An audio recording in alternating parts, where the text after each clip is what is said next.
Hey guys, turkey season is in full swing right now, and if you are planning on getting after it, make sure to pick up some Meat Eater Phelps turkey calls to stuff into the old turkey vest or into your fanny pack right now. I carry a few different things. I like to use mouth calls, and I like to use pot calls. Mouth calls or diaphragms, I like them because it gives you hand-free calling, meaning when you're working a bird up close, you can have your gun on your knee, finger on the trigger, ready to roll, and still be making turkey sounds. I like pot calls because I just like pot calls. I enjoy calling with a pot call. Whatever direction you go, including a box call, which I don't personally use too much, but they're fun and great, and I started out with them. Yanni, on the other hand, one of my main turkey hunting buddies, he loves box calls. And what's funny is I'll now and then look to him and give him the look that means get out your box call and find us a turkey. So it's not that I don't like him. I just have Yanni use his. Then I don't have to carry it. Go to Phelps Game Calls. Get calls that are made in the USA and get calls that'll get them close. Find yours at phelpsgamecalls.com today.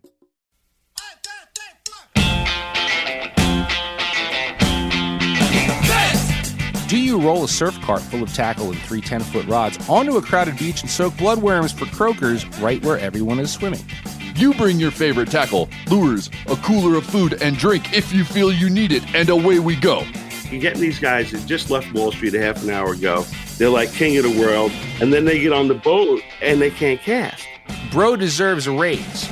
And to that I say, Bro could have also been restocking the thingamabobbers. Good morning, degenerate anglers, and welcome to Bent, the fishing podcast that relies solely on the Flex Seal family of products for everything from mending outboard fuel lines to turning any pair of pants into waders to making any live bait of soft plastic. I'm Joe Cermelli. I'm Miles Nolte, and I have no idea where this is going, but I do. I feel like I need to be the voice of reason here and put out a little PSA. We have not picked up Flex Seal as a sponsor.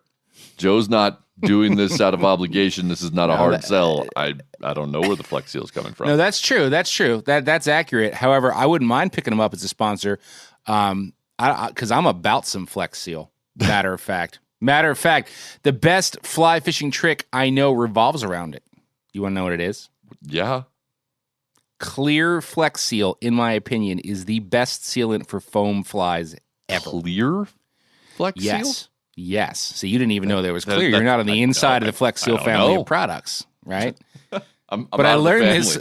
But I learned this from my bud Carl Harris at CGH Custom Tackle. You actually own some of his bugs. He sent us some, and I gave them to you. I do. And you guys listening should check him out. But anyway, Carl figured out that clear Flex Seal adds a durable shell, but true to its name, stays flexible when dry. And I haven't used anything else to seal a popper or a foam bug since. But really, right? Bonus tip. You have to buy the jar of brushable Flex Seal, right? Not the spray. And double bonus tip. Here's another bonus tip. Pour it into a mason jar to store it because it's more airtight. Like the can ends up not sealing after a while, right? Yeah. So pour it into a ball mason jar, seal it up. Got a huge jar of the shit at my tying desk. No always. Shit. It's great stuff. Great stuff. I'm learning so much. The base thing is I honestly, dude, I had no idea Flex Seal was even around anymore. I thought that died. Come on. I thought it died with Billy Mays. I don't know. No, OxyClean died with Billy Mays. Billy Mays wasn't Flex Seal. It's all the same to me. I will say that sounds like a great tip, and it's definitely legit if Carl gave it to you, because that dude makes some sexy baitfish imitation streamers. He thinks outside the box, dude, with his patterns. Yeah, the Montana trout definitely approve of those streamers he made. I have tested that out, and he also gave me some wicked looking frog patterns that I'm hoping to pin into some bass face later this summer. But even if you don't fly fish, which is fine, I happen to know who makes some wicked conventional frog lures. Oh, that's funny. So do I. Yeah. That would be 13 Fishing, who we're very proud to say sponsors this show. And while I'm not going to give up a ton of the goods so that I don't ruin the next season of B-Side Fishing, let's just say I put their Trash Panda hollow body frogs, both the regular traditional body and the popping models, to work in Virginia recently, and the snakeheads responded extremely favorably the trash pandas are tough frogs that I mean, no kidding, they could take some serious abuse. I was very impressed by those frogs. Snakeheads are more abusive than bass when it comes much to more so. A lot more lures. toothy. A little bit a more lot toothy. more toothy. More bite pressure too, I think. And I will say that few things bring me as much joy as frog fishing. I haven't done it actually since last summer. So I'm looking forward to that. And I am hoping that's the theme you're going with for this episode, because just please God, I hope it's not Flex Seal. I hope that's not the whole show. It's not that either. It's about flexing in general. See what I did there, right? Yeah, and this topping, see, it's creative. Yeah. This topic has come up time to time, but this week I think we're going to go all in on the various ways in which anglers flex, and we all flex even if we don't think we're flexing, which is sort of part of the fun. Like, we're going to expose your subconscious flexing, like meta flexing. Yeah, exactly. Yeah, I dig it. Well, I mean, the obvious one, and I don't think this is where you're going, but there's the obvious flex. It's the dude who's crowing about, I catch the biggest fish, I catch the most fish, bro, look at me. And those guys are just assholes. So I'm guessing you're going to get more nuanced, and we're not just going to talk about those guys all day, because that would also suck. No, and you're spot on, right? Because flexing over what you caught is just too obvious and kind of lame.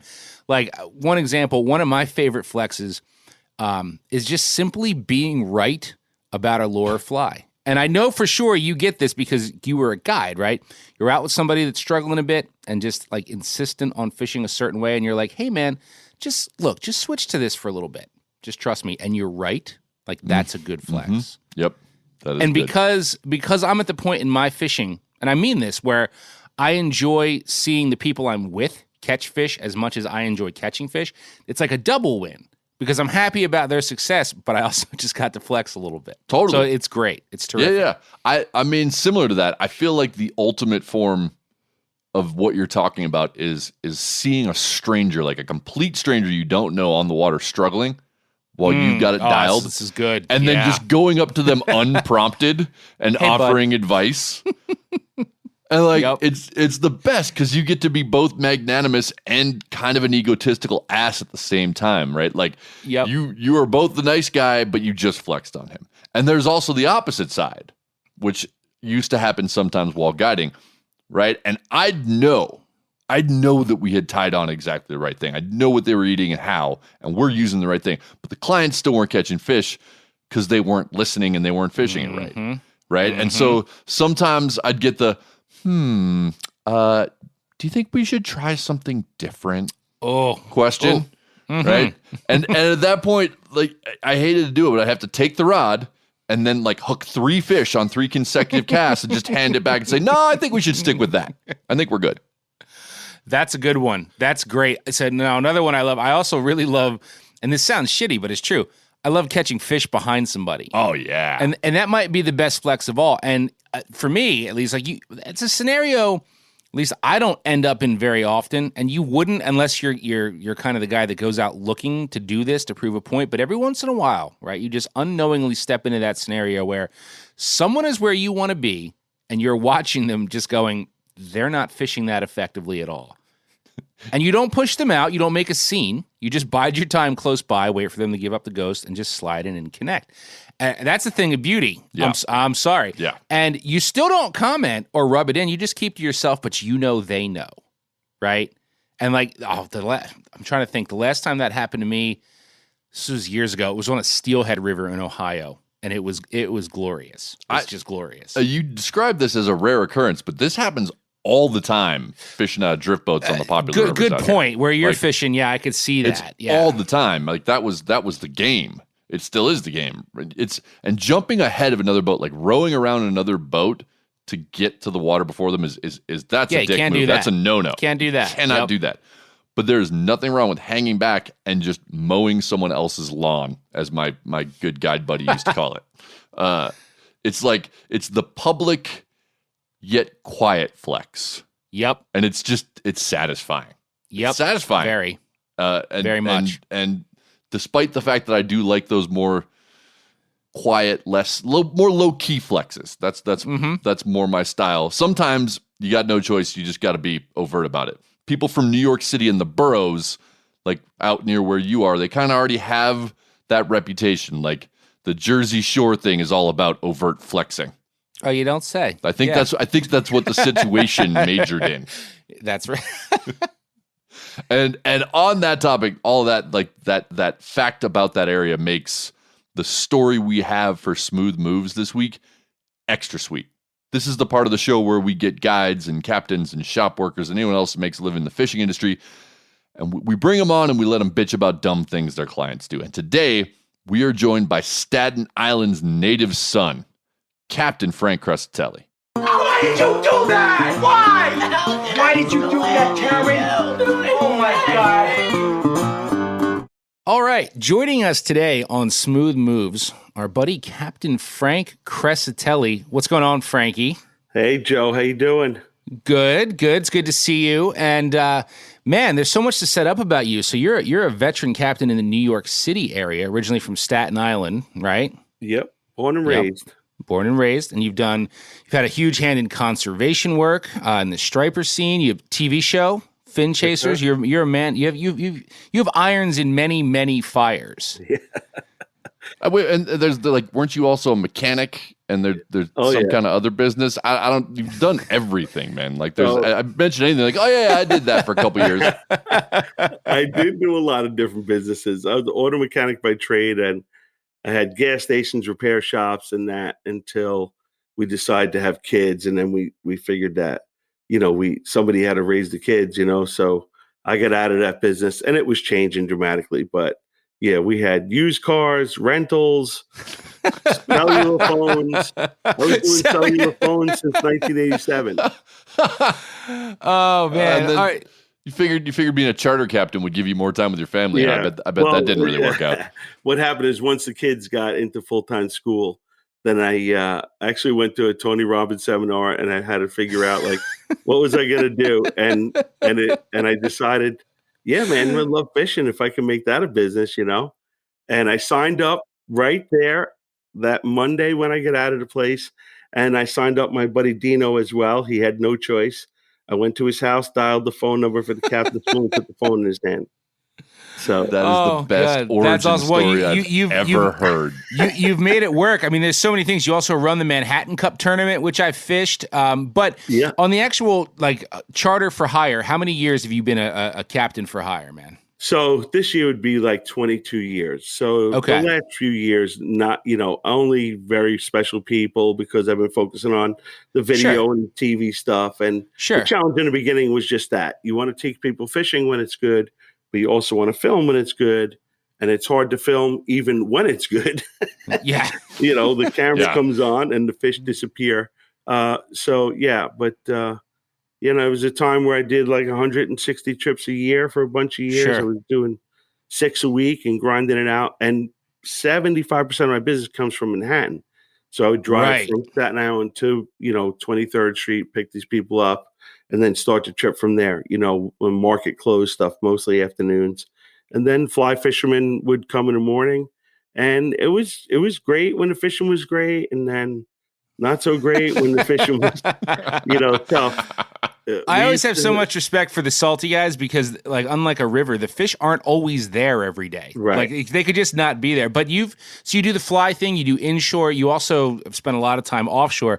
So I'm very curious with this Smooth Move. Where are we going? Are we going inshore, Manhattan? Are we going offshore to the canyons? Knowing where you pull so many clients from that area, you got to have something good for us.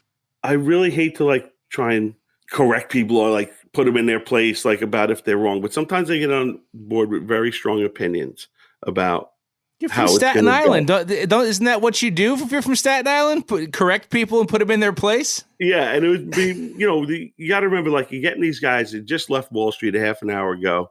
They're making multi-million-dollar deals, right? They're king of the world, Matthew McConaughey beating on his chest and everything. And then they get on the boat and they can't cast. And I'm trying to help them, and it's making it worse. And then they're like, oh, no, my rod and this and that. And dude, you just got to shoot line. Just relax, chill out, whatever. And so, this one guy was really giving me a hard time. And we were having a hard time fishing. We were marking fish everywhere, but we could not hook up. So finally he goes, you keep talking about marking these fish, that thing probably looks like that all the time. For 3 hours, you've been saying, there's fish, there's fish. Oh. So I said, oh, you think that's not working? He goes, yeah. I go, okay, hold on a second. Reel him in. And everybody starts reeling. I start moving away before everybody really reeled their lines in, right? And my mate's looking at me, and I hit the throttle, and we're flying offshore now. We were right by Breezy Point, and I drive 3 miles straight out into the shipping channel, and I stop the boat, and everybody's looking at me like, what the hell is going on? So I tell the guy, come here. They bring him over the sound. I said, you see? No fish. Now, if you want, I'll take you back to at least where the fish are, and maybe they'll start biting in there. And the guy was just like, oh boy, okay. And so then it's funny, on the way back, I decided I'm going to check the Rockaway Reef because I already drove these guys already offshore. Right. And I swing back in a little bit, and I go, now you see, that's bait and fish on the machine. And the guy's like, yeah, okay, I got it. Like I was rubbing his face. I wasn't rubbing his face. I was trying to show him this is a little different. This is bait and fish, like a little more ingredients, And so he's looking at his friend and he doesn't even touch a rod. And the guy who knows the least, barely fished, I go, take that little diamond jig and put it over and just, jig it. And he catches an albie. And the guy was like so pissed off that, he didn't believe the whole program. But usually guys go along with, whatever you want to do. And I just want people to have fun. So if they want to sit there and drink beer and eat sandwiches and don't worry about fishing, that's fine. But, you usually got to balance it up. And the challenge is the market closes the same time every day. Doesn't care what the tide is, what the wind is. You got to be back in 4 or 5 hours because then they're going to go to dinner after that. So you had a very small window to find fish every day.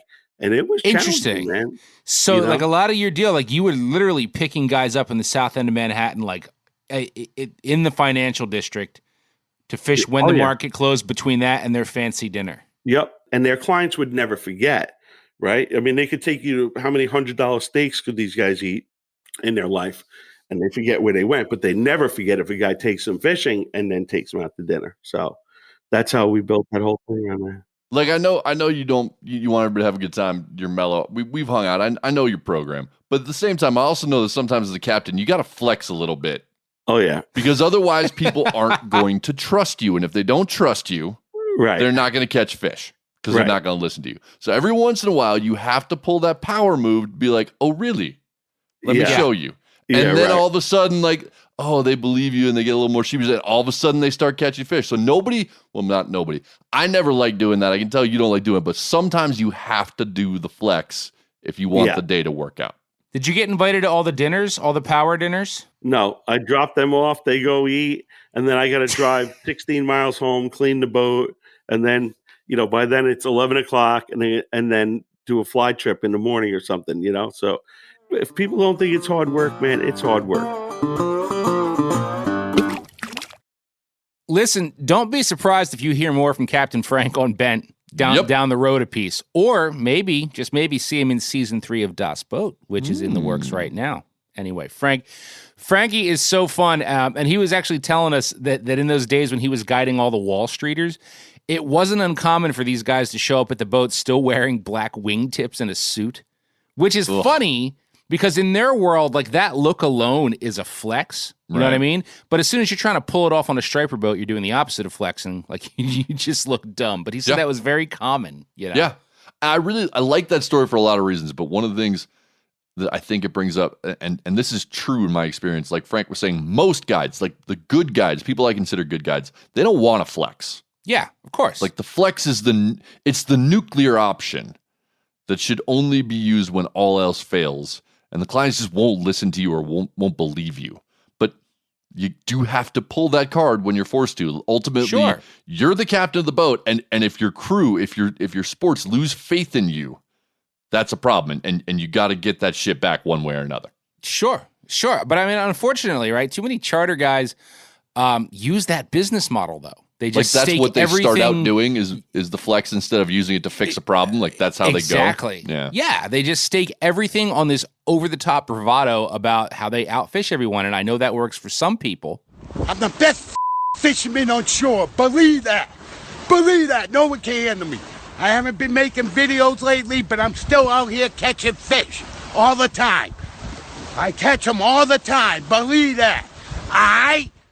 It's unclear, however, whether it worked for the gentleman we recently discovered looking for a fishing buddy on Craigslist. I don't think it did. My guess is probably not. It did not. But please let us know if you would have been sold on the skills up for grabs in this week's sale bin. Well, why did you put the ad in the paper? You don't know what I'm getting at. Well, you didn't have to be so hurtful with me, so angry. So this week's sale bin item isn't exactly an item. In fact, it's not even for sale. Okay, this comes from It's not Craigslist. in a bin. It's not in a bin. You won't find it in a bin You or a can't put tub. it in a bin. Yeah. Nope. really kind of losing the thread here, but it makes sense. It'll make sense. It's going to make sense. Okay, and this comes from Craigslist, Philadelphia, and it's from the barter section, which I have to admit, I don't think I'd ever looked at until this came along. Nope. Right? I didn't even know it existed until this came up, and I've bought and sold things on Craigslist before. Mm-hmm. I've done that, but never gone to the barter zone, and it feels sketchy. Like that feels sketchy to me. Mm-hmm. Buying and selling stuff, you've done the Craigslist thing. Like buying and selling stuff with strangers, it's already a little awkward, right? It's fun when you're just scrolling through pics of stuff and you're like, oh, I want that, and I want that. But then you got to actually meet up with those people, and it's weird. It can be, not always. Sometimes it's fine, but sometimes it's weird. And I just imagine that the barter experience is 10 times worse. Oh, yeah, and I haven't bought a lot of stuff off Craigslist, but the most recent purchase was a tugboat-shaped sandbox for my son, right? And I ended up in a not-so-good part of Philly. And while the person I was communicating with was like very clear and concise via email and text, I ended up dealing with like an old Polish lady that just pointed and she never spoke to me.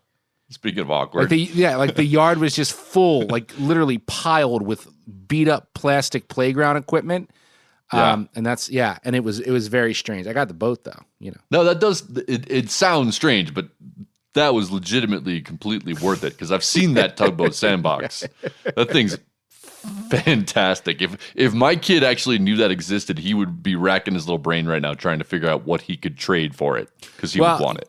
I don't want to get off, but it's called the Tuggy. It's discontinued, and it's actually a hot item. It's a very coveted item, that sandbox. Oh. There's even people who have like filled it with foam and made little boats with trolling motors. There's like a whole Tuggy culture that I'm now a part of. I get the Tuggy newsletter. Anyway, it's not up for barter. So anyway, Clearly but not. I was recently scrolling through the barter section of the Central Jersey Craigslist because I became curious because of this post we got. And it's trippy, man. I quickly realized this is where the weird deviant shit now goes down on Craigslist since they got rid of the blatant, click here for weird deviant shit page, Yeah. So just like a few quick examples, and this is 10 minutes of scrolling. This wasn't like hours of searching. There was a post offering 100 ladies handbags that read, $100 takes all the bags in the picture. Maybe barter one or two of them. Let me know what you're good at. Ooh. I mean, dude. Ooh, yeah. That is a question that I can almost guarantee I would never answer that question if it was asked to me by some random dude on the internet. Let me know what you're good at. Ugh. Yeah. That's icky. Yeah, dude. It's icky. It's icky. And then there was a guy trying to trade a painting of George Washington for a laundry list of items that included steel ISO shipping containers, mushroom production equipment, a drone with an HD camera, sliding compound miter saw, or a Fitbit smartwatch. That's a weird, random It's assortment. whacked out. It's whacked out. Yeah. I don't know, man. This just talking about this is making me think I should. I'm not sure if this is making me think I should spend more time checking out the barter section or if I have made the right choice in avoiding it. It could really go either way. But listener Nick Dombrowski, he's obviously chosen that he should hang out there, that it's worth it, because he sent us a post titled 4 to 5 hour fishing trip for barter. And I think we got to say that the gentleman that posted this, is no Jerry the canoe salesman. No. When it comes to the wordsmithing. No. But it's still pretty good. And to give the guy credit, at least he knows how to post a photo. And in this case, he chose a shot of a largemouth bass, a very, I'd say a relatively impressive largemouth bass reproduction mount. So let's begin.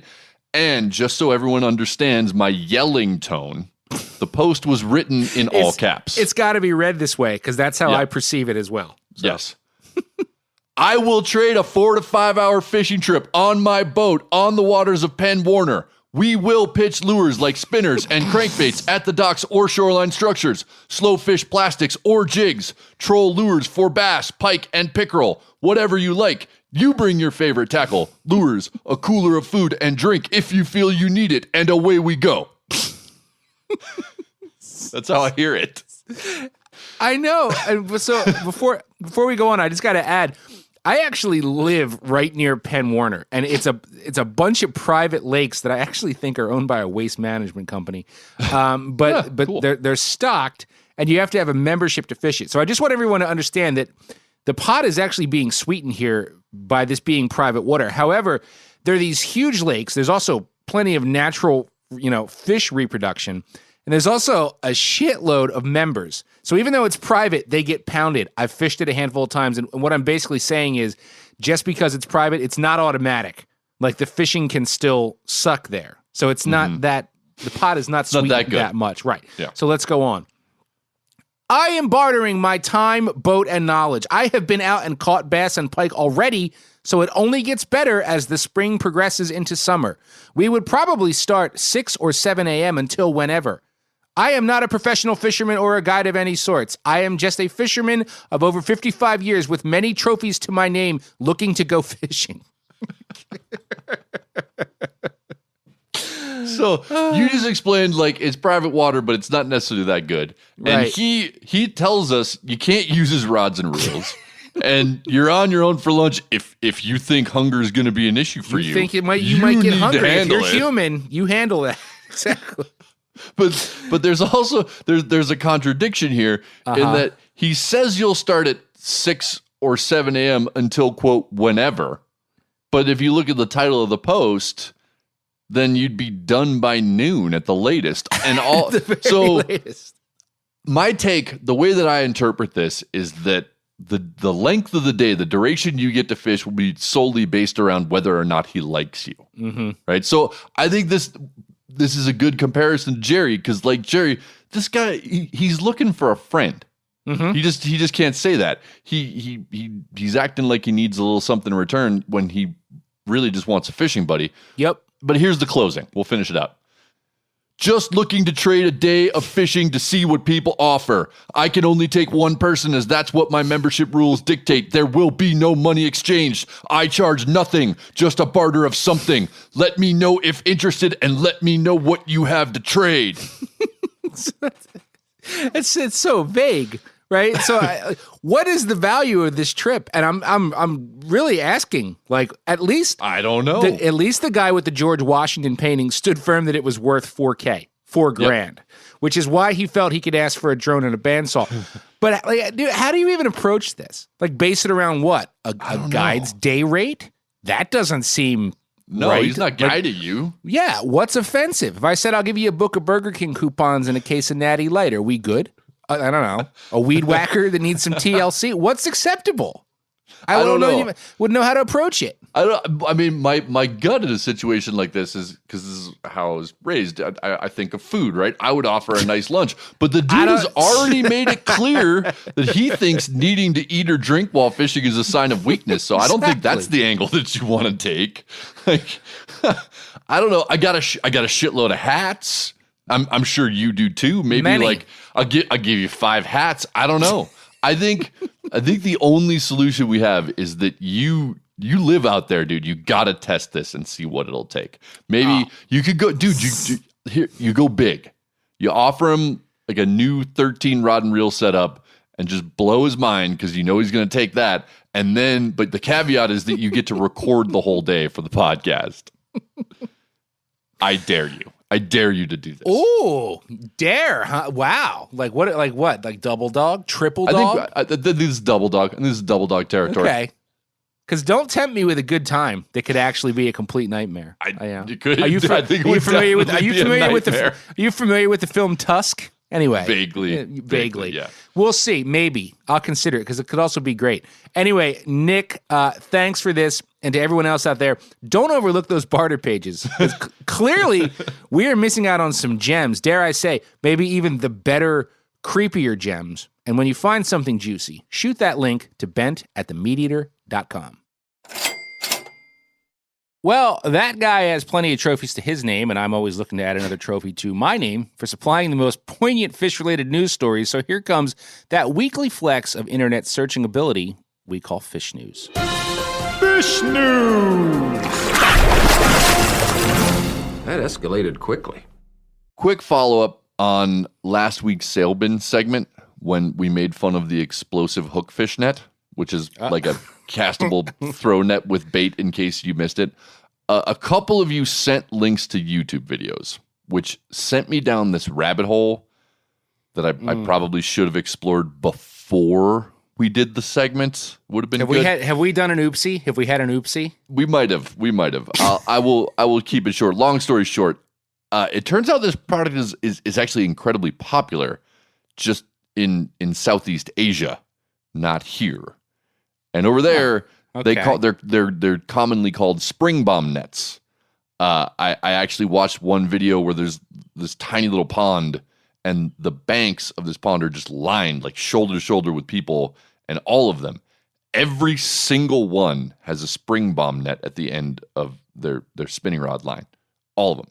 So it turns out, if you're a subsistence fisherman in Southeast Asia targeting tilapia and cichlids in your local pond, these are highly effective and they make perfect sense, right? Some of these videos actually feature Cambodian kids who, if I'm being honest, they clearly live in poverty, and they're using spring bomb nets to like help feed their families.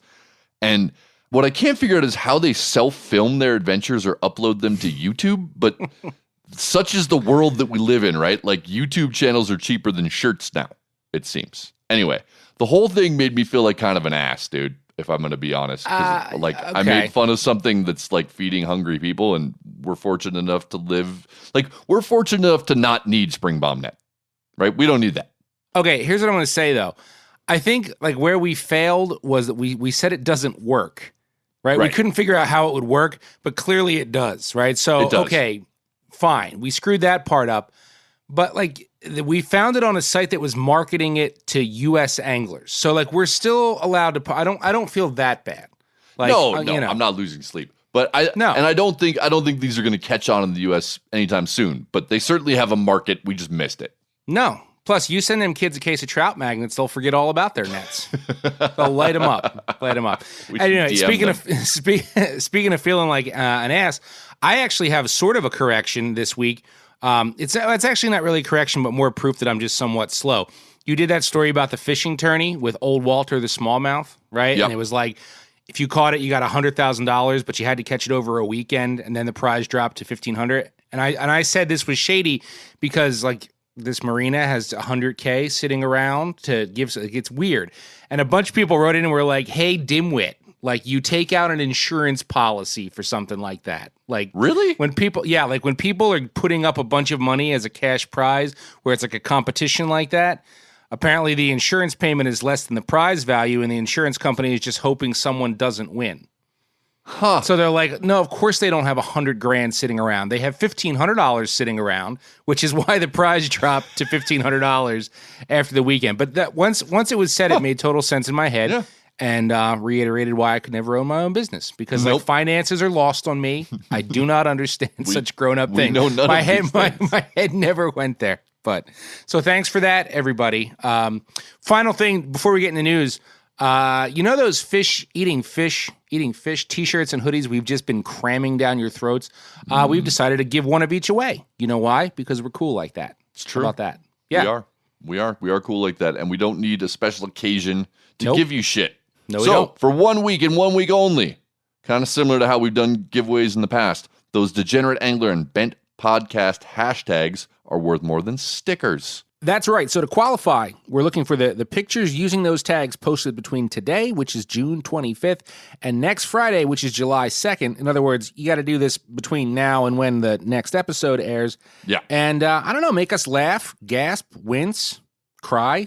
I don't know, but we'll pick one of our favorites, and Miles and I will post the winner on Saturday morning, July 3rd, on our Instagram accounts, and somebody is going to get a fresh Fish Eating Fish tee and hoodie, and you will look sharp. It's like a cornucopia of degeneracy, much like this show. All right, moving on to fish news. Quick reminder that this is a competition. Joe and I do not know what the other is bringing to the table, and we are, as always, competing for the love, affection, and validation of our patron saint of all things auditory, Phil the engineer, who will declare one of us a winner and relegate the other to a week of self-doubt and questioning of life choices. Joe's got the lead this week. Yeah, and if I win, Phil gets a hoodie, and if you win, he gets the T-shirt. So there's more incentive for me to take the. It's a nice weight, the hoodie. Anyway, so here's where I'm going to start. This comes from our Canadian listeners. Several of them alerted me to this story.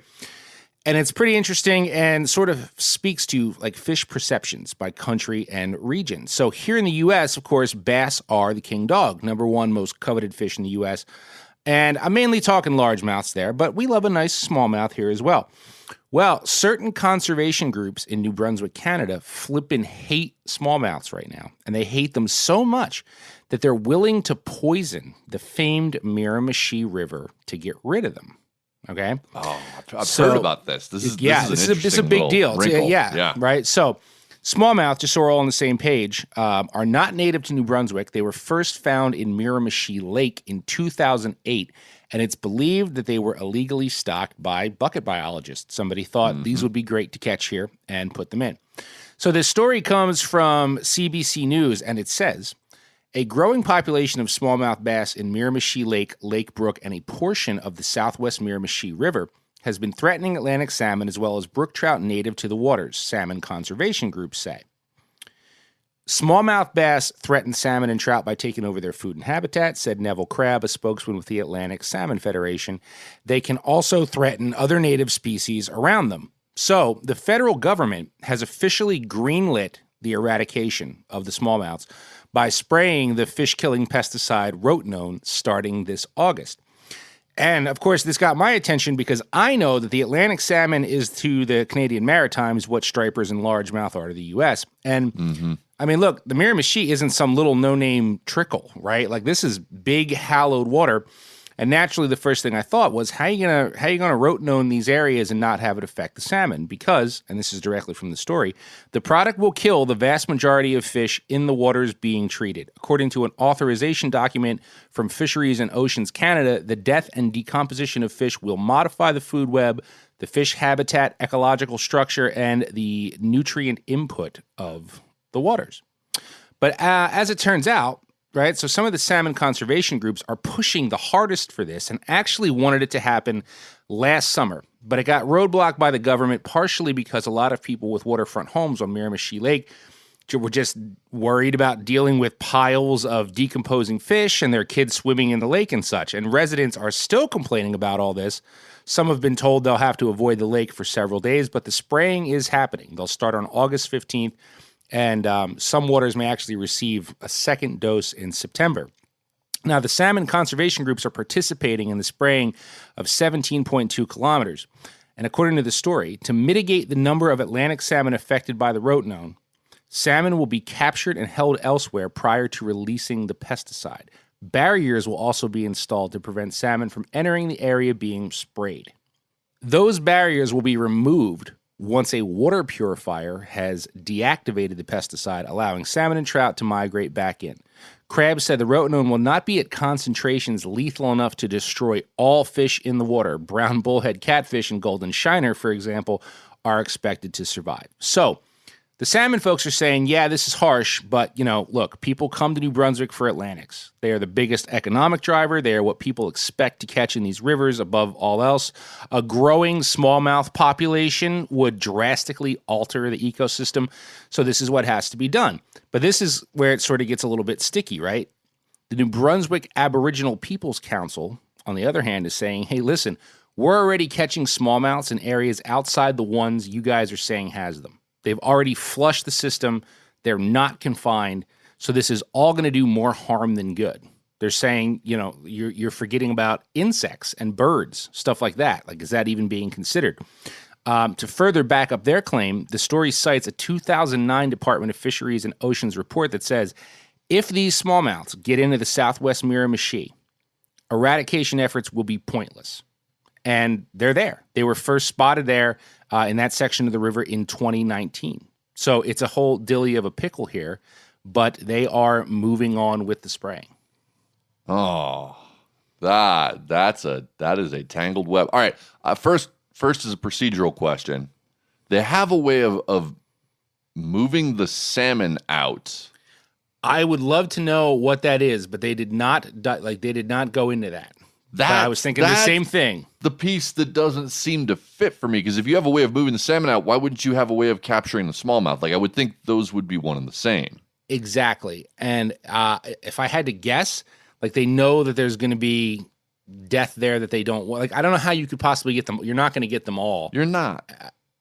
So I don't know, man. To me, I definitely see both sides of this, and I know how ravenous smallmouth can be, although it's ironic because I live in a place where, like, the smallmouth fishing has really tanked. You know what I mean? Like, these big, aggressive fish that take over everything. So it's just funny to see it sort of both ways, but it just comes back to that, like, mentality of we are salmon country. Salmon, salmon, salmon, salmon, salmon. Whatever you have to do to protect salmon. Having spoke to some people in this area in the past, I know that there's like significant concern over smallmouth and pike being in those waters and having a negative impact on the brook trout and the salmon, and both of which are fish that are experiencing declines anyway, and they don't need any more problems, right? So I get it. I understand the issue at hand. I'm not sold on this mitigation effort. It kind of seems like too little, too late, and it might have cascading effects that people aren't thinking about. You know what I mean? Agreed. I mean, 2008, like, that would have been the time to do something drastic when they first found them in this lake, in my opinion. Yeah. But that's sort of how bureaucracy works. And I also, like, to play devil's advocate, you want to do enough preliminary research to understand what you're doing and try and think about the consequences that come from that. So I hope that's what they were doing and they figured all those things out, and that's why it took this long. If that's the case, then maybe they know more than we do. But I'm skeptical. I have some skepticism, but I don't feel like I know enough to really, like, make a firm declaration. But it seems like this one, the ship has sailed, or this smallmouth has swum. I completely agree with that. And again, like, there's no way to really know, but it just takes you back to rivers in general. Like, how many rivers have you fished where somebody's like, well, all the brown trout are in this stretch, but then other people are like, no, they're way down here. Yeah. Like, they're here too, and there's some here and there's some there. So just in my opinion, especially when you're dealing with moving water, still water a little less, you can be like, well, all the smallmouth are here. No. If they're there, most of them might be there. Yeah, if most of them might be there, but rest assured, they're already. So I don't see how this works. I really don't. The odds of this killing every smallmouth and wiping this problem out, I think, is slim to none. I think you're sadly probably right, and it ties a little bit into my first story, which also has to do with, like, a scaling and growing problem that seems to be booming exponentially, and managers really grasping at whatever they can find to try and keep things under control and put the genie back in the bottle. As you're likely aware, coral reefs are kind of a big deal. They're kind of important. They're the primary protective barriers that shield coastlines from waves and storms and erosion. They're also the most abundant marine ecosystems on the planet. Mm-hmm.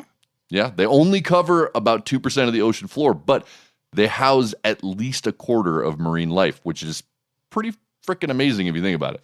And so my point is basically, if you like fish, and I'm guessing that you do, you should probably care about coral reefs. That should be a thing that matters to you. I agree.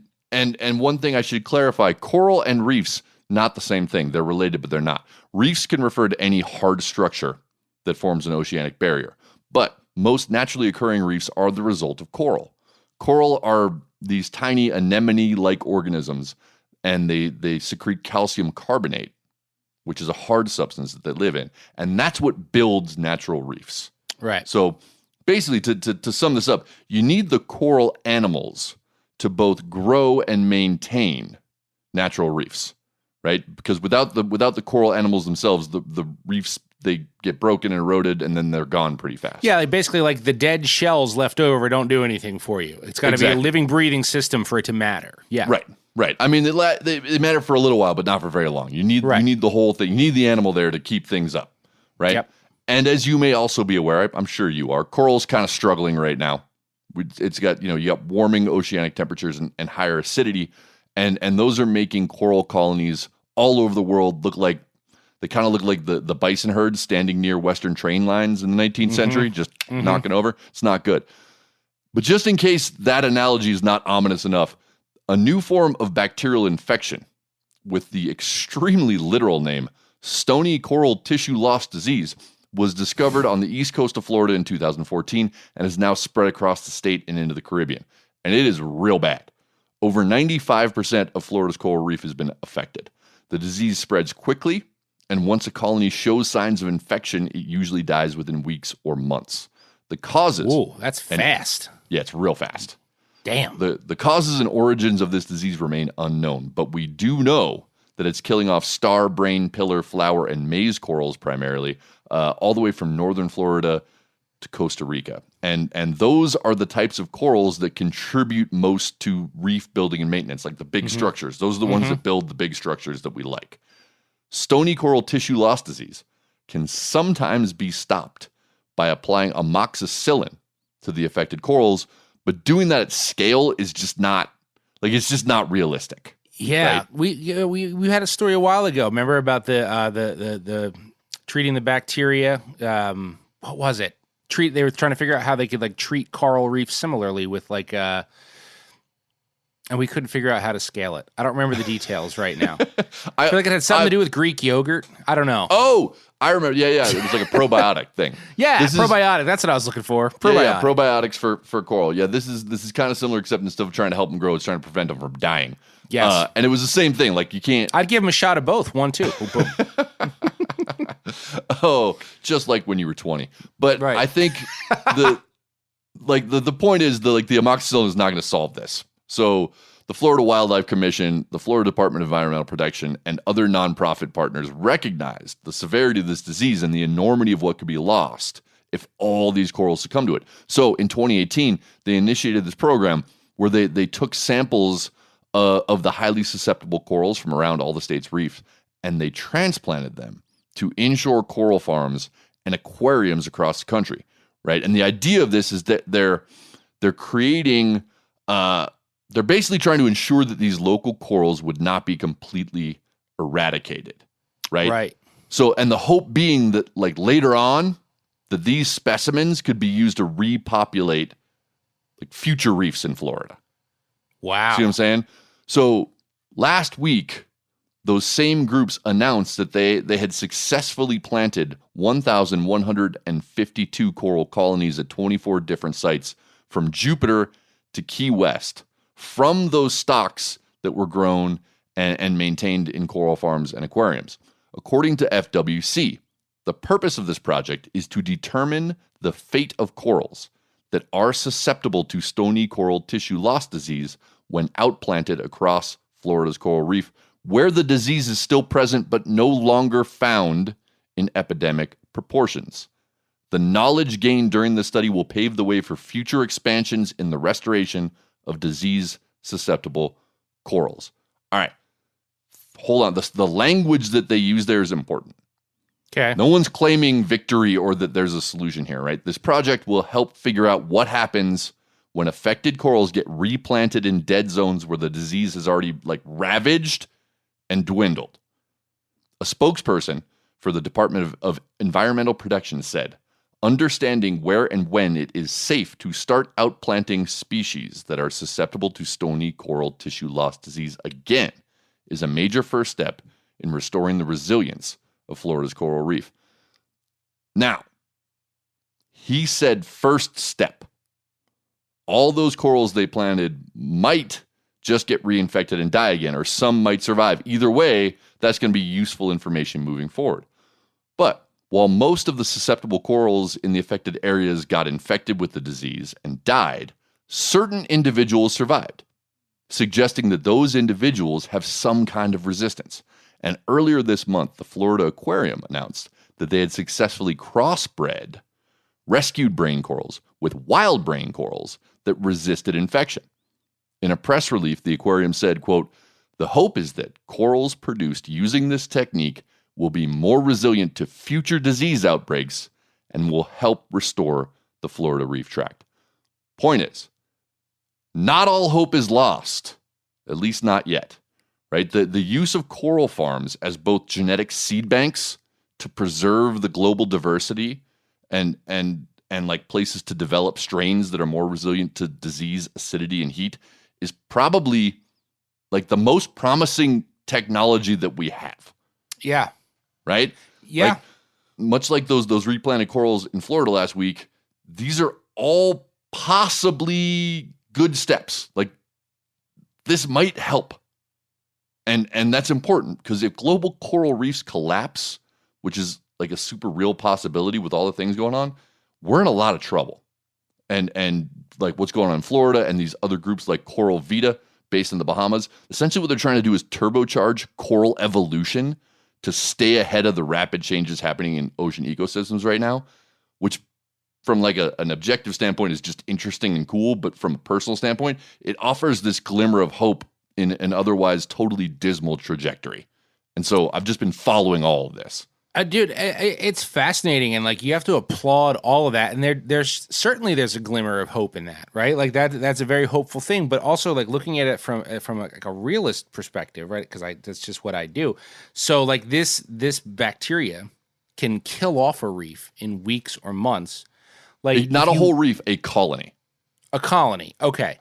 But like just looking at it from a timeline. So if this works, that's great. But like, how long would it? Truly, like maybe you don't know, but like how long would it take to repopulate that and like have that looking like nothing ever happened?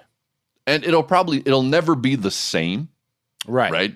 Things have changed. But the idea is to maintain as much of that genetic diversity of different corals as possible and try and maintain keep it at a healthy ecosystem and stay ahead of all these different changes coming in between acidity and warming and bacteria. There are all these different things happening to coral populations all over the world, and the hope is that this farming technique is going to do a couple things. One, keep that diversity alive when parts of the ocean just go dead, and also give them a chance to figure out what sorts of strains might survive those unique changing conditions, hopefully, and replant them.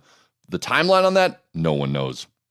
It's just and I know there's no answer. I'm just like supposing out loud. It's like, it's great we can do that, but like, I just wonder, like, how would that translate to a mile of reef, like fully restored?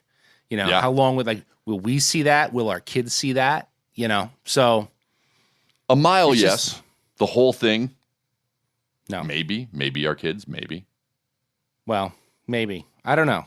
But look, I'll say, if things like we need as many people to care about things like this as they care about the TikTok video that I'm going to talk about. That would be great. Wouldn't that be great? Wouldn't that be amazing? I'd call that a win.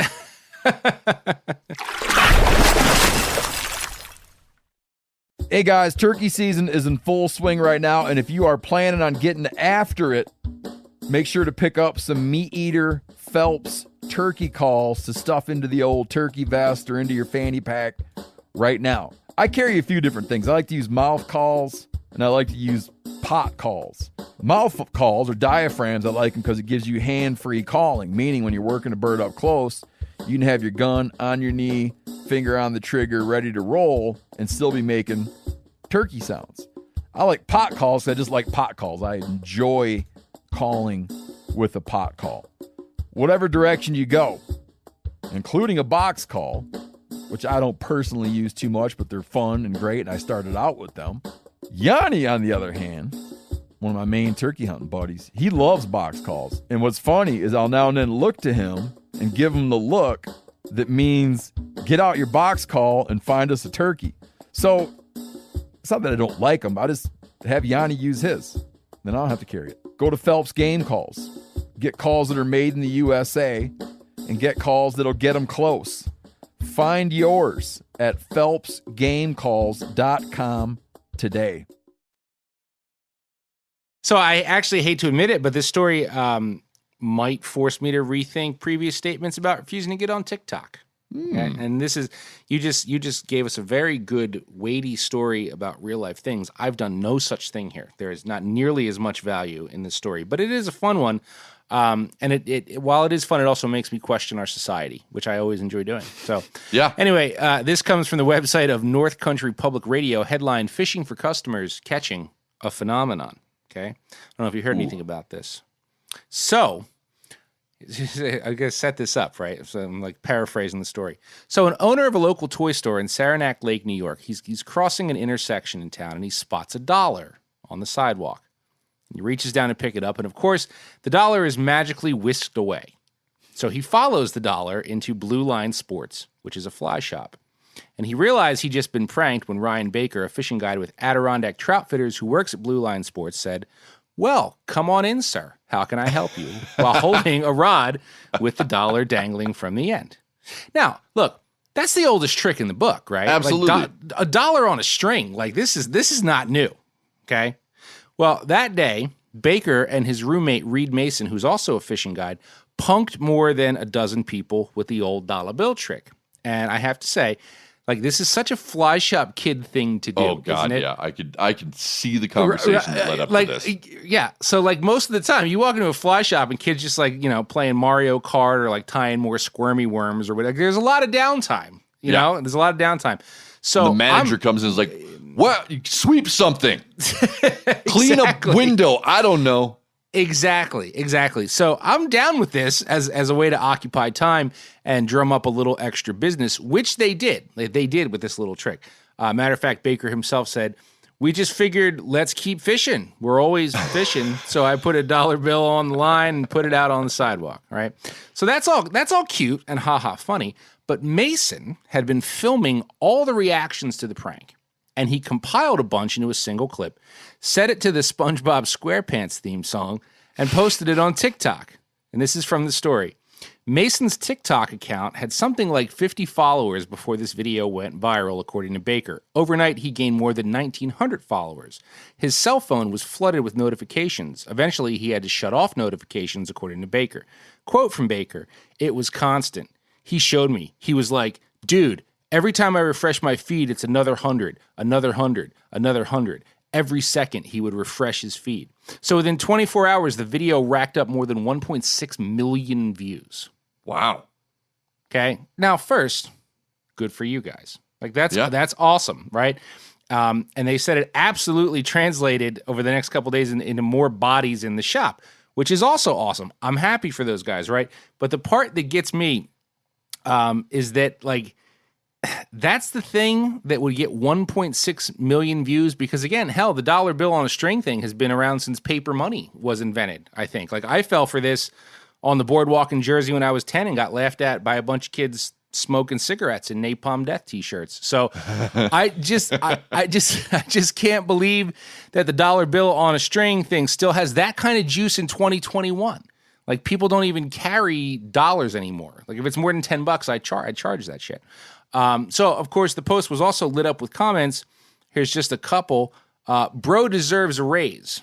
And to that I say, similar to what you just said, maybe Bro could have also been restocking the thingamabobbers. You know what I'm saying? So he could have been, but I think this was a better use of his time, in this case, it was a better use of his time for sure.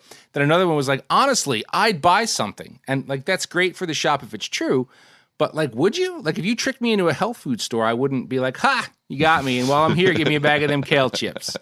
So, anyway, like, well played, boys. And I think it's fair to say that the TikTok algorithm is kind of wide open right now. Like, people have said that to me since the TikTok commentary. They're like, dude, the algorithm's wide open. So I don't know. Maybe it's time to jump on that. But I thought this was a fun little story. Good for that fly shop. I give props to both of those guides who were clearly bored, and I hope their manager recognized that what he might have thought was a waste of time and they should have been restocking or cleaning actually turned into something more valuable. So hopefully people are thinking about that. Like, oh, maybe we should give these kids some marketing responsibilities. And I'll tell you, they're smart. I also feel like the $1 bill trick, like, I knew somebody who did it with a $10 bill once in college and ended up like almost getting beat down. Like some people don't appreciate that trick. No. You got to watch that one. That Yeah. could easily just turn into, a knuckle sandwich. So And the other thing I'll say is that it's possible that the reason that people came chasing after that was because they were trying to figure out what it was. What is that fluttery green thing I see on the ground, and where did it come from? it's like a Bitcoin I can touch. Yeah. Whereas that story covers a part of human culture where everything is maybe vapid and has no consequences. The one I'm going to talk about is purely consequence, and I got to say, this one really pisses me off. Oh, This one grind really your gears. Grind your gears. Really grinds my gears. All right. Couple weeks ago, Oregon Department of Fish and Wildlife sent out a news release in regard to a series of steelhead poaching incidents that occurred last winter. So Oregon DFW, they use fish traps to capture migrating steelhead so that they can harvest the milt and the eggs from these fish and then raise smolt in state hatcheries, right? And then release the smolt back into the rivers and keep steelhead around.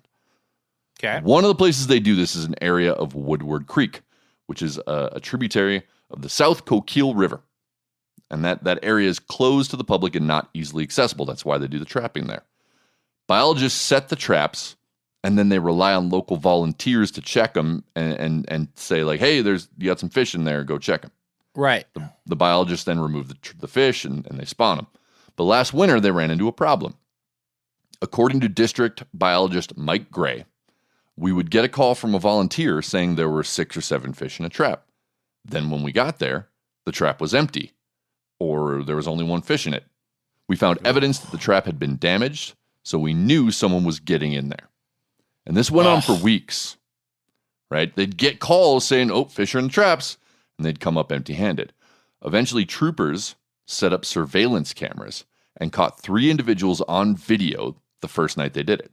Those individuals and possibly others continued to return to raid the traps.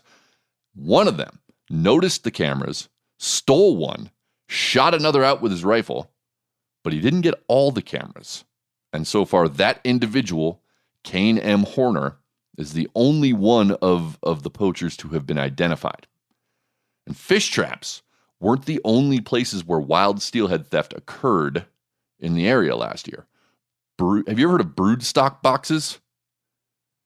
No, I mean, I know what broodstock is. I've never heard of a broodstock box. No. I had neither. So this one's new to me. Apparently, this is something ODFW does. They set these boxes in rivers near popular fishing areas, and the anglers can, like, if you catch a steelhead, right, you can release it into that box and then let ODFW know, like, hey, I got a fish in the box for you. Interesting. Got it. Right? Yeah. Cool. Okay. And so anglers were doing this, and they were calling them in, and the biologists would show up, no fish in the box. Right, so these were also getting raided. Biologists ultimately had to resort to netting a bunch of the creeks and the rivers in that area to get enough steelhead to maintain their numbers, and that practice is both expensive and it's detrimental to the ecosystem and the steelhead. It's just a bad deal. It's not what they want to do. That's why they started doing the boxes in the first place. Now, I gotta say, I'm not in favor of raising steelhead in hatcheries and releasing them in the wild, because hatchery fish have hatchery fish have some negative impact on wild fish recruitment and survival.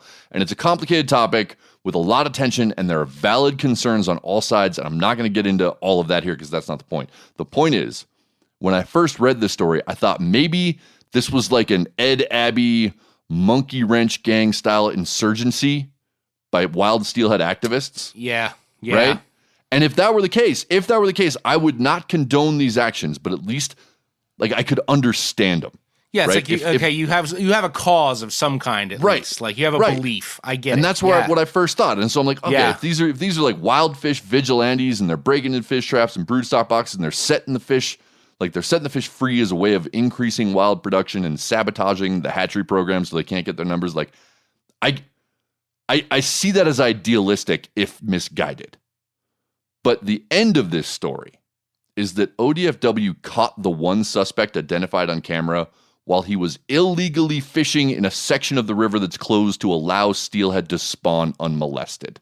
Yeah. So I figure that wasn't the answer. They're just dirtbags. Yeah. Yes. They're not vigilantes. They're just despicable humans with no regard for fish. And they were just breaking into those traps and boxes to steal steelhead for themselves.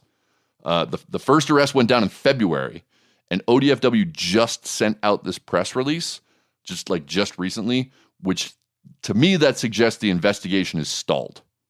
And they're talking about it now because they're like, hey, anybody come forward with information because we want to catch these other people.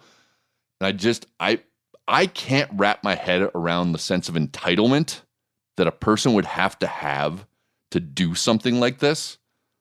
But I don't know. Like, they didn't just steal from the hatchery. They stole from all of us. Everybody. Yeah. They stole wild steelhead, which are like such a rare and diminishing resource. I find everything about this vile and despicable, and I do hope the punishment ends up fitting the crime. I actually can't even think of the best punishment for this. I don't know what it is. Should he be sentenced to spend the next 20 years working on habitat restoration? Like, is that valuable? Does that work? Should he be required to get poacher tattooed across his forehead in big black letters so he has to wear it like a scarlet letter? I don't know. I'd love to hear anybody's thoughts on what you think the punishment for this crime should be. I'm not holding my breath that we're going to get justice out of it, but I think it might be fun to hear what you all think should happen to this guy. Oh, I'd love to hear. The poacher thing's great. That's not going to happen. The habitat restoration thing, though, dude, I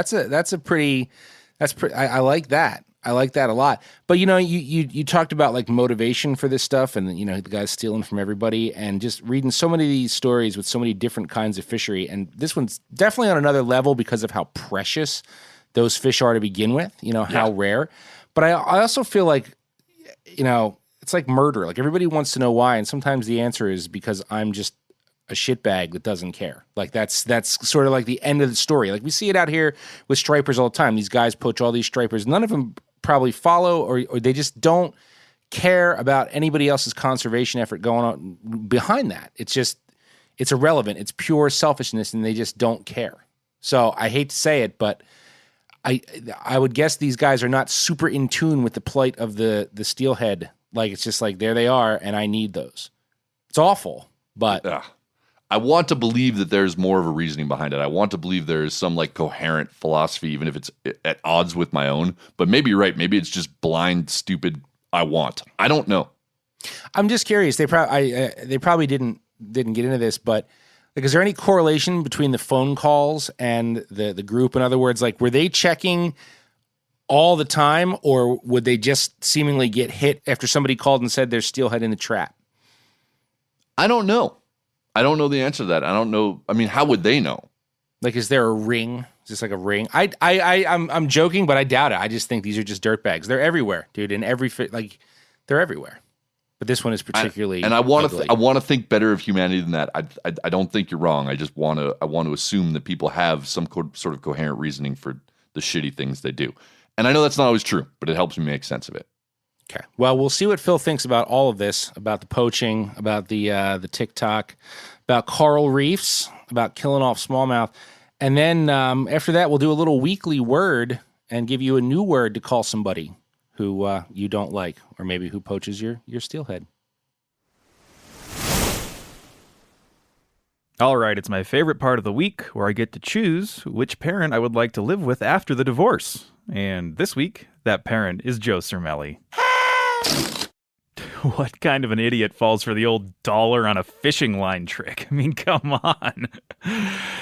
All right, guys. Sorry to cut it short this week, but I have to run off to the Western Union. Don't mean to name drop or anything, but there's a Nigerian prince who could really use my help. And then after he pays me back with interest, I'm quitting this job, retiring early. I never have to listen to this shitty podcast again. F*** you! Webster's dictionary defines fish as... We started this week's show in Staten Island, New York. But for the weekly word, we're going to hop on the Jersey Turnpike and make the 2-hour drive south to Philadelphia.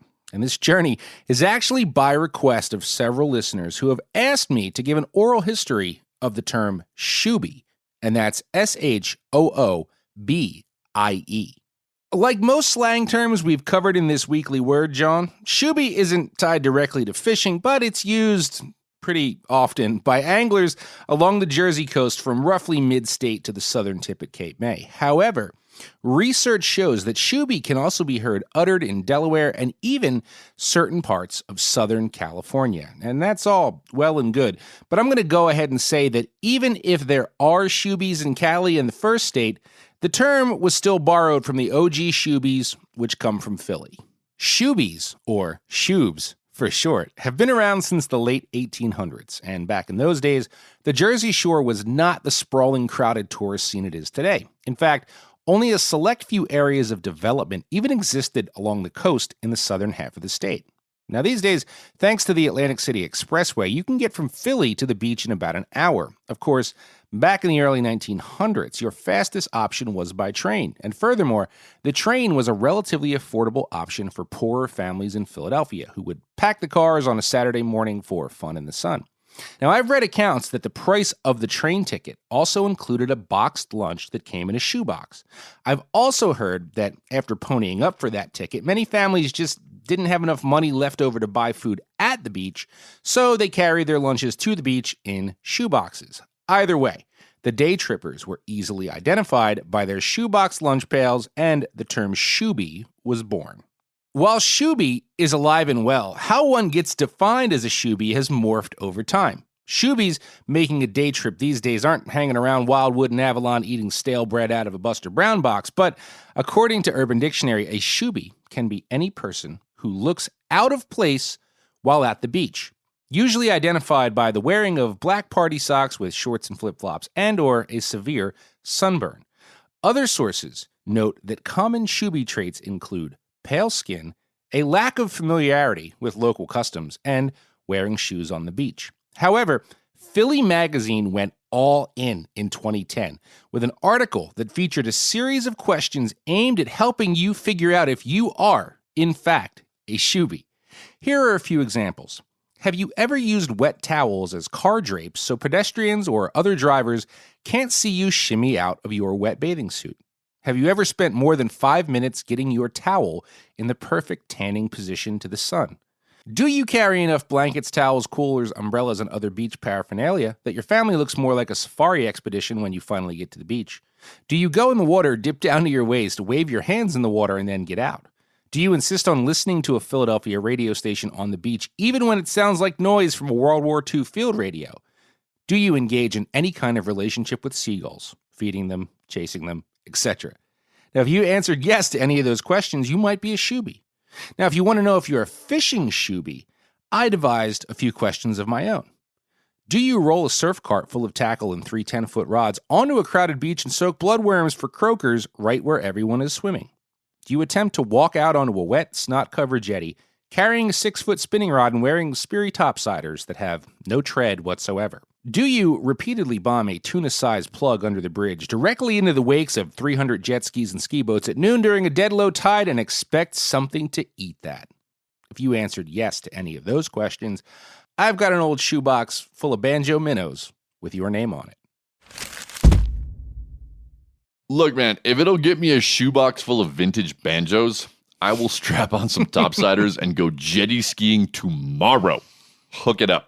Send them. You won't get very far. Just a couple rocks out and you'll bite it. That's usually what happens. But dude, if you like vintage banjos, I have some. I could actually arrange that. But speaking of vintage and flexing, Miles is going to see us out this week with our end of the line segment, where he's going to discuss an old bait that you might legitimately find in an old shoebox in your grandpa's cedar chest, but that also paved the way for decades of chest beating over one's skills to rope hog bass.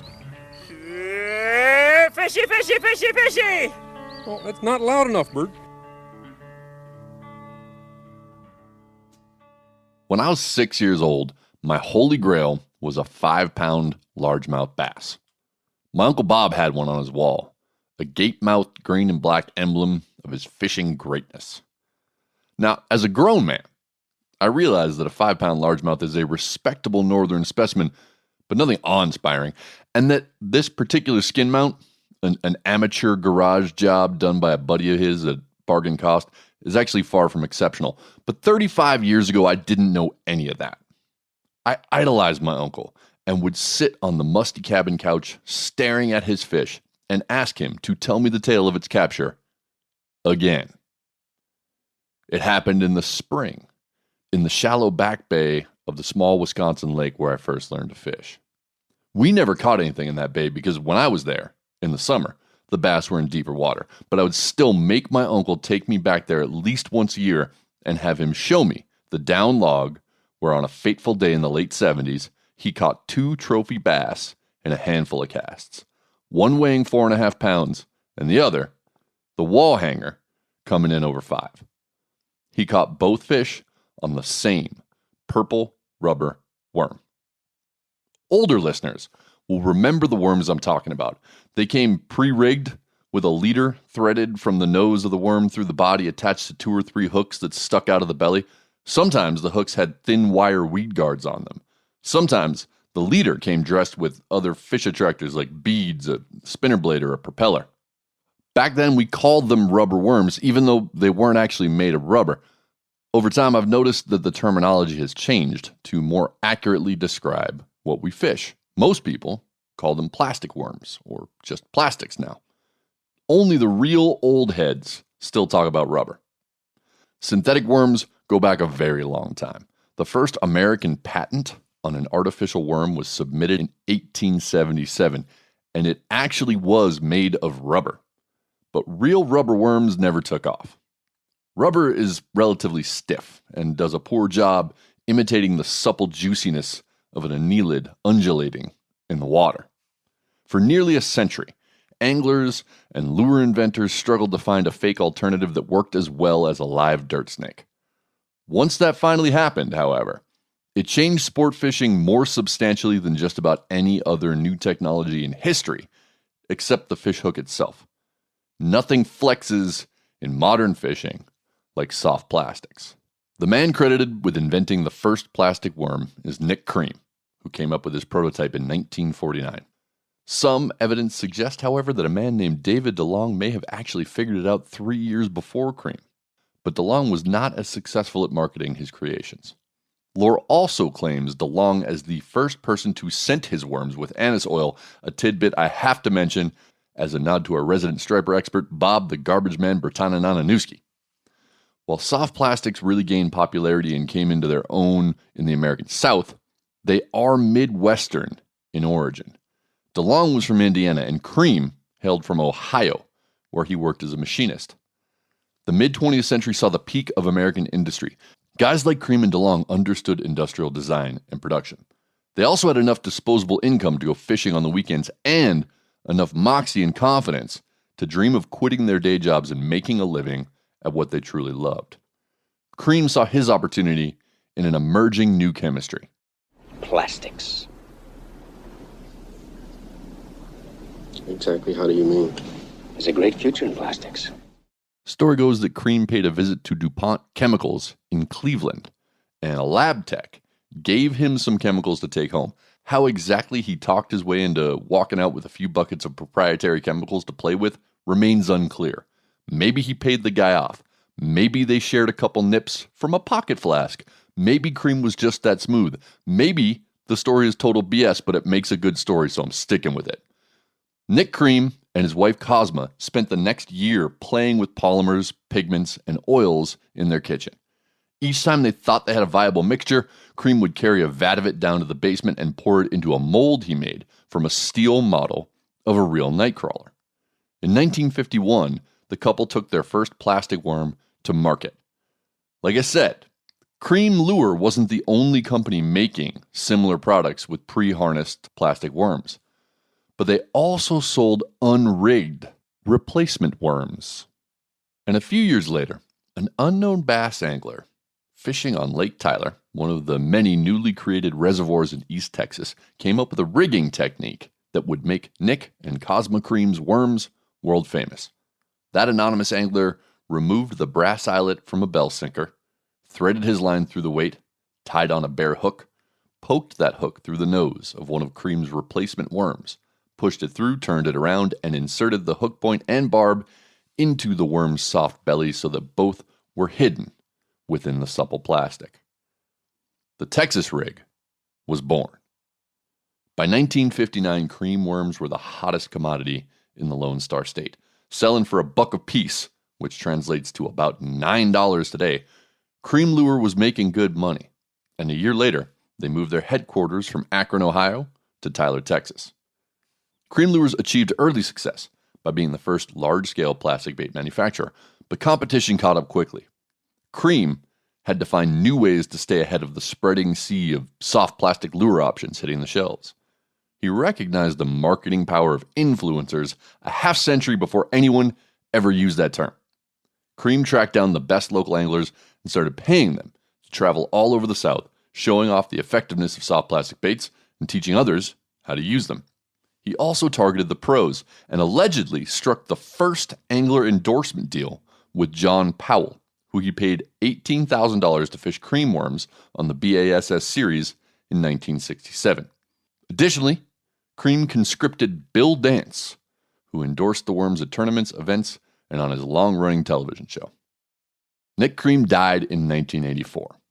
He's been inducted into the Freshwater Fishing Hall of Fame, the Texas Freshwater Fishing Hall of Fame, and the Texas Freshwater Fisheries Center. More importantly, though, every time an angler rigs up a soft plastic bait, which is to say thousands of times a day, all over the world, they're unknowingly paying homage to a machinist from Ohio who wanted to build a better worm.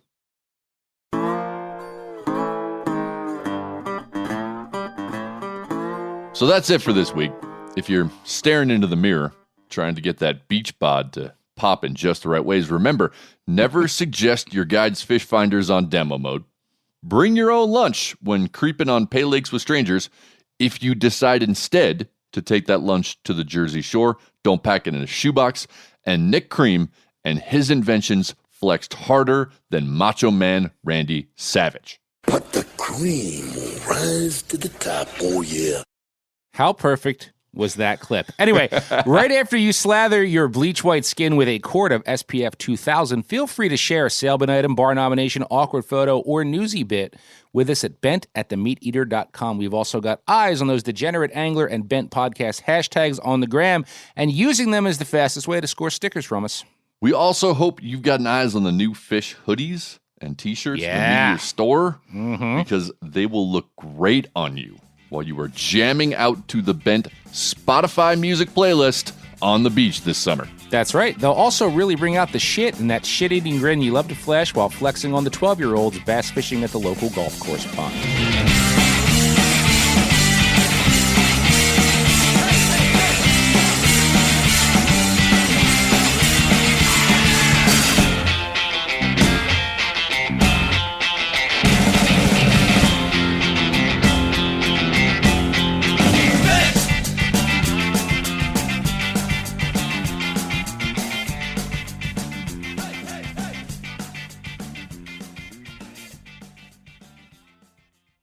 Hey guys, turkey season is in full swing right now, and if you are planning on getting after it, make sure to pick up some Meat Eater Phelps turkey calls to stuff into the old turkey vest or into your fanny pack right now. I carry a few different things. I like to use mouth calls, and I like to use pot calls.